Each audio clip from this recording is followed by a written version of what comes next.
دوستو، ہارون الرشید کی بیوی زبیدہ نے جنت میں محل کیسے خریدا؟ دوستو، ایک بار جب زبیدہ نے دربار بغداد میں دنیا کی شان و شوکت دیکھی، دل میں ایک فکری سوز جاگا۔ دنیا کی یہ عمدہ عمارات اور سونے چاندی کے محل عارضی ہیں۔ اصل سرمایہ وہ ہے جو انسان کو قبر اور بعد میں کام آ سکے۔ وہ اکثر راتوں کو مسجد میں جا کر لمبی عبادت کرتی اور حاجیوں کی زحمتیں دیکھ کر اسے تکلیف ہوتی۔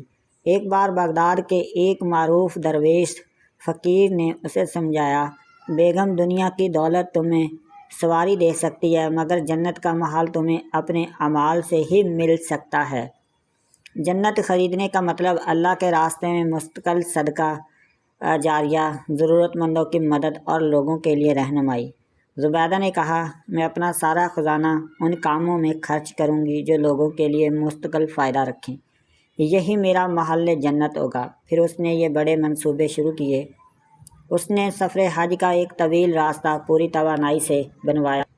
ہر چند میل پر کنویں، ٹھنڈے پانی کے چشمے اور آرام گاہیں بنوائیں تاکہ گرم صحرائی راستے پر چلنے والے حاجی پیاس میں نہ مرتے۔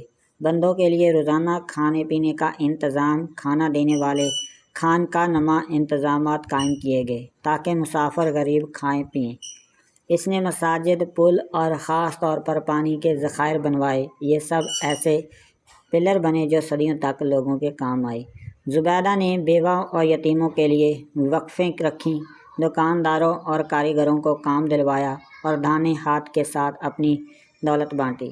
جب زبیدہ مرنے لگی، اس نے اپنے نزدیک کچھ اشخاص کو بلایا اور کہا، میں چاہتی ہوں کہ میں قبر میں بھی شہادت عمل کے ساتھ جاؤں۔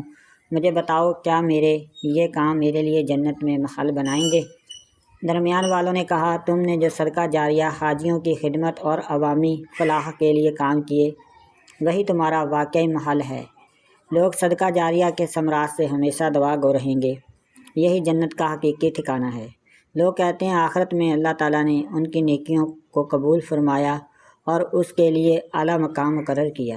کہانی کا اخلاق یہ ہے، جنت کو کبھی بھی دنیا کی قیمت سے حقاً خرید نہیں کیا جا سکتا، مگر نیکی اور دوسروں کی خدمت کے ذریعے انسان اپنے لیے مقام بالا کما سکتا ہے۔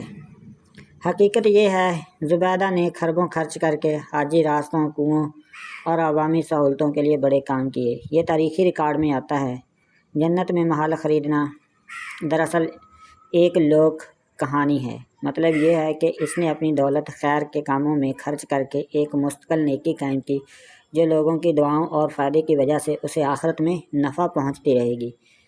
دولت کی اصل برکت اس وقت یہ ہے جب وہ لوگوں کی بھلائی میں خرچ ہو۔ یہی سب سے بہترین طریقہ ہے جنت کے لیے سرمایہ لگانے کا۔ دوستو، یہ تھی آج کی ہماری کہانی اسلامی حضرت زبیدہ کے بارے میں۔ مزید ملتے ہیں انشاءاللہ نیکسٹ ویڈیو میں۔ اللہ حافظ۔